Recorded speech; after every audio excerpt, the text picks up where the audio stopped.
Noong nakaraang taon, naisip niyang magpatayo ng restaurant sa Session Road. Patok ang kanilang banana roll at volcano roll na sushi. Nowadays po yung sushi, nagiging na siya hindi man sa kahit sa mundo meron ng sushi. Yung knowledge ko, nilagay ko lang sa restaurant para makabuha ako ng isang menu na kakaiba. Ang banana roll ay sushi na may sangkap na gulay. Tinatawag namang volcano roll dahil sa anghang nito. Halos pareho lang ang sangkap ng dalawang roll. Kabilang sa mga sangkap ay litsugas, pipino, carrots, avocado, hipon, crab meat, dry seaweed na maaaring mabili sa mga grocery at sushi rice. Gagawin natin yung banana roll na more on vegetable siya. So first, sushi rice, lagay sa dry seaweed. Tapos upside down.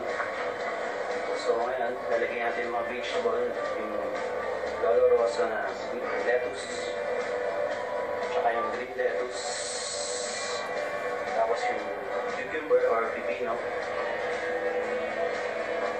tsaka yung carrots. So more on vegetable siya. Pag-roll natin, gamit natin yung bamboo mat, tinatawag, para ma-roll natin yung sushi roll.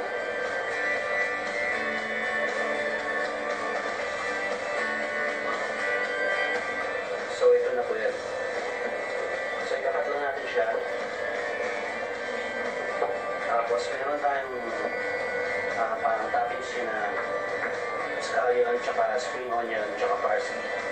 So siya yung mag-roll dito para magmukha siyang more veggie na tinatawag. Maaaring lagyan ng mga gulay na dressing.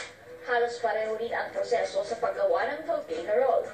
Lalagyan lamang ito ng iba pang pampalasa at pampaanghang gaya ng scallion at sibuyas.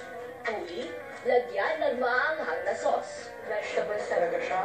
At saka, tamang-tama lang sa panlasa.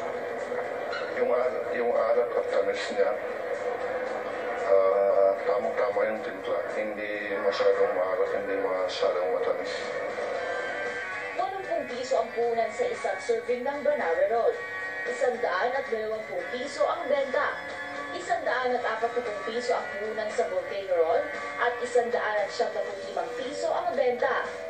Angeline Valencia, Patrol ng Pilipino.